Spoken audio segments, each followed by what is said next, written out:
આપણી આ ચેનલમાં આપણું હાર્દિક સ્વાગત છે. આજે આપણે વાત કરીશું કે તમે બુદ્ધિશાળી છો ખરા? તમે તમારી જાતને પ્રશ્ન પૂછો કે તમે બુદ્ધિશાળી છો ખરા? એક માણસ એક તત્વચિંતકને પૂછ્યું, હું જે કંઈ કામ કરું છું એમાં મન ચાટતું નથી. પૂજા કરું છું તો પણ વિચાર મારો મગજનો પીછો કરવાનું છોડતું નથી. મારું વાંચન પણ વિશાળ છે. મારે મારી બુદ્ધિને ધારદાર બનાવવા શું કરવું? તત્વચિંતકે ટૂંકમાં જવાબ આપ્યો, તમારામાં રહેલા હું નો સત્વરે વિદાય સમારંભ ગોઠવી દો. જ્યાં અહંકાર હોય ત્યાં બુદ્ધિ પોતાનો મુકામ રાખતી નથી. બુદ્ધિના 3 પ્રકાર વર્ણવવામાં આવ્યા છે: સાત્વિક બુદ્ધિ, રાજસી બુદ્ધિ અને તામસી બુદ્ધિ. ભગવદ્ ગીતામાં એટલે જ કહેવામાં આવ્યું છે કે જેની ઇન્દ્રિયો પોતાના વશમાં હોય તેની બુદ્ધિ સ્થિર રહી શકે છે.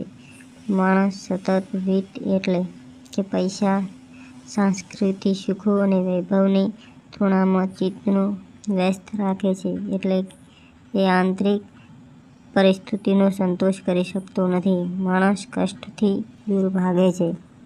પરિણામે કષ્ટ ન પડે એવા ઉપાયો શોધે છે. એવા ઉપાયોથી શ્લેષા માણસને વિવેકશૂન્ય બનાવે છે. પરિણામે એની બુદ્ધિ ભ્રષ્ટ થાય છે. બુદ્ધિ માણસને વેદ પણ બનાવી શકે અને દાનવ પણ. એટલે બુદ્ધિ ઉપર પવિત્ર અંતઃકરણનો પહેરો રાખવો જરૂરી છે. માણસ ગંગા સ્નાન જેટલું મહત્વ આપે છે એનાથી અધિક મહત્વ બુદ્ધિની ભાવના અને અંતઃકરણની સારિતામાં સ્નાન કરવાને આપવું જોઈએ. માણસની ભ્રષ્ટ બુદ્ધિ વ્યક્તિને જ નહીં, રાષ્ટ્ર અને સમગ્ર વિશ્વને પારાવાર નુકસાન પહોંચાડી શકે છે.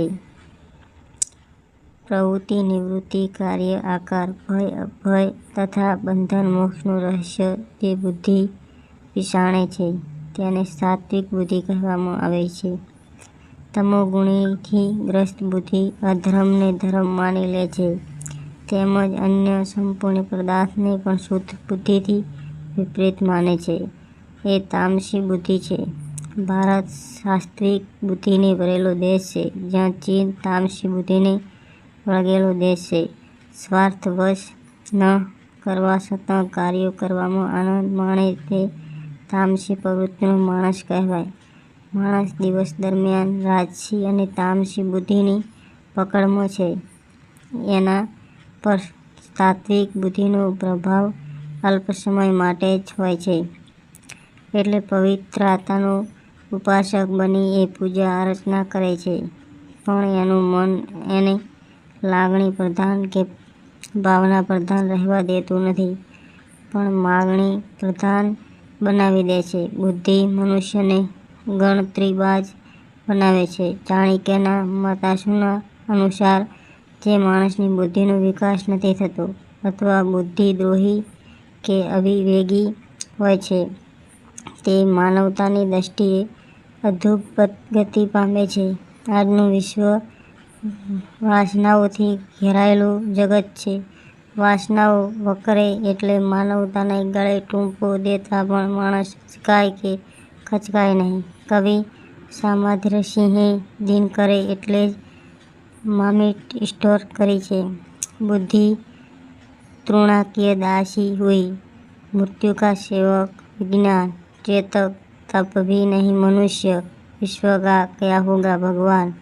મહાભારત સલાહ આપે છે કે બુદ્ધિથી વિચારીને કરવામાં આવેલા વિવેકપૂર્ણ કાર્ય જ ઉત્તમ હોય છે. માત્ર બાહુબલથી કરવામાં આવેલા કાર્યો મધ્યમ અને માત્ર વિચાર ઉત્સાહહીન માત્ર પગલેને ભરોસે થનારા કાર્યો અધમ ગણાય છે જે કેવળ ભારરૂપી હોય છે. બુદ્ધિ માણસને જીવન સાથે છોડી પણ શકે અને ઉદાત્ત જીવન સાથેનો નાતો તોડાવી પણ શકે. બુદ્ધિ માણસને બહેલાવી પણ શકે અને બહેકાવી પણ શકે. બુદ્ધિ વરદાન પણ બની શકે અને અભિશાપ પણ. સ્વામી વિવેકાનંદ એટલે જ કહે છે કે બુદ્ધિ તો ક્રિયાનું ચેતનહીન અંગ છે. ભગવાનનું સંયોગ થવાથી બુદ્ધિમાં ગતિ આવે છે અને જે ઉચિત કાર્ય કરવા માંડે છે. બુદ્ધિમાં અસીમ શક્તિ છે. જો એના સંચાલક પાસે વિવેક શક્તિ હોય તો માણસને પોતાનું આયોજનનું પરિપૂર્ણ કરવા માટે પણ ભટકતી નથી. સ્થિર બુદ્ધિ જોઈએ. માણસ સંસ્કૃત બુદ્ધિ પોતાનો સ્વામી બનાવે છે એટલે એના લલાટે દુઃખ લખાય છે. અર્જુનના સારથી તરીકે શ્રીકૃષ્ણ પોતાના હાથમાં રથની લગામ અને ચાબુક બંને રાખ્યા હતા. માણસે પણ બુદ્ધિ પર પોતાનો લગામ અને બુદ્ધિ વંઠે નહીં એ માટે તેના પર ચાબુક દ્વારા નિયંત્રણ રાખવું જોઈએ. બુદ્ધિમાન કોને કહેવું?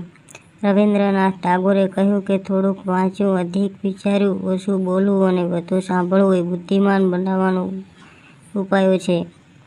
દુનિયામાં એ શક્ય જ નથી કે દરેકને મનગમતું કાર્ય મળી રહે. બુદ્ધિ માણસને મનમાં અસંતોષ પેદા કરાવે છે, પણ સાચો બુદ્ધિશાળી એ છે કે જે પોતાની ભાગે આવેલા કામને મનપસંદ ઘાટ આપી કાર્યોને સંતોષ માને. ફ્રાન્સમાં એ કહેવત પ્રચલિત છે કે બુદ્ધિશાળી માણસ બોલતા પહેલાં વિચારે છે, જ્યારે મૂર્ખ માણસ બોલ્યા પછી વિચારે છે પોતે શું કહી નાખ્યું. ઘણી વાર થોભ્યા વિના એ વૃદ્ધ ખેડૂતે કહ્યું, બેટા, જો તમે સાચી દિશા પકડી રાખશો તો આ રસ્તો દુનિયામાં તમે જ્યાં જવા ઈચ્છો છો ત્યાં તમને પહોંચાડશે. સારંગ એ જ છે કે તમે સાચી વાત પકડી હોય પરંતુ જ્યાં છો ત્યાં તમે ઊભા રહો તો કોઈ વાહન નીચે કચડાઈ પણ શકો. એટલે બુદ્ધિની અંધ ભક્તિ રાખવાને બદલે આત્માના અજવાળે ચાલુ રાખીએ. તેમજ આપણી બુદ્ધિ માની છે. આપણી બુદ્ધિ એટલા માટે ભટકતી રહે છે આપણે જે એકાગ્રતાની તાલીમ આપતા જ નથી. બુદ્ધિશાળી માણસ અને મૂર્ખમાં એક તફાવત છે. તે ડાયો માણસ પોતાની ભૂલોમાંથી બોધપાઠ લે છે, જ્યારે મૂર્ખ માણસ પોતાની ભૂલોને પણ ગૌરવનો વિષય માને છે. બુદ્ધિહીન માણસ અને શાણા માણસ વચ્ચેનો ભેદ સમજાવતા માધવે ઉચિત કહ્યું છે કે મૂર્ખ માણસ નાનકડું કાર્ય પણ હાથે ધરે છે અને તેમાં મુશ્કેલી આવતા વ્યાકુળ થઈ જાય છે, પરંતુ બુદ્ધિશાળી માણસ મોટામાં મોટું કાર્ય શરૂ કરે છે અને શ્રદ્ધાપૂર્વક નિશ્ચિત બની જાય છે અને સફળતા તેને વરે છે. જીવન એક પડકાર છે અને એ પડકાર ઝીલવા માટે જાગૃત અને વિવેક સંપન્ન બુદ્ધિ જોઈએ. તમારા જાતને નીચેના 7 પ્રશ્ન પૂછો કે તમે બુદ્ધિશાળી છો ખરા? 1. હું ક્રોધમાં હોઉં ત્યારે ખોટો શબ્દો વાપરતા મારી જાતને રોકી શકું છું? 2. ધાર્યું પરિણામ મેળવતા હું ઉતાવળ કરીને સારા પરિણામને હાનિ પહોંચાડું છું ખરો?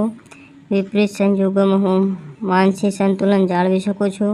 3. શું હું મારી બુદ્ધિને ઠરેલ બનવાની તાલીમ આપી શકું છું? મારો નિર્ણય માત્ર બુદ્ધિ પ્રેરિત હોય છે કે એમાં શુદ્ધતાનો અને ભાવનાનો ખ્યાલ રાખું છું? શું હું મારી ભૂલોને આત્મદર્શન દ્વારા ગુરુ બનાવી શકું છું? શું મારા સ્વાર્થને મારી બુદ્ધિને ભ્રષ્ટ બનાવવા રોકી શકું છું? મનુષ્ય તરીકે હું મારા ફાયદા માટે મારી બુદ્ધિ વાપરું છું ને માનવતાનો પણ વિચાર કરું છું. જો તમને આવા મારા વિડીયો ગમતા હોય તો મારી ચેનલને લાઇક, શેર અને સબસ્ક્રાઈબ કરવાનું ભૂલતા નહીં.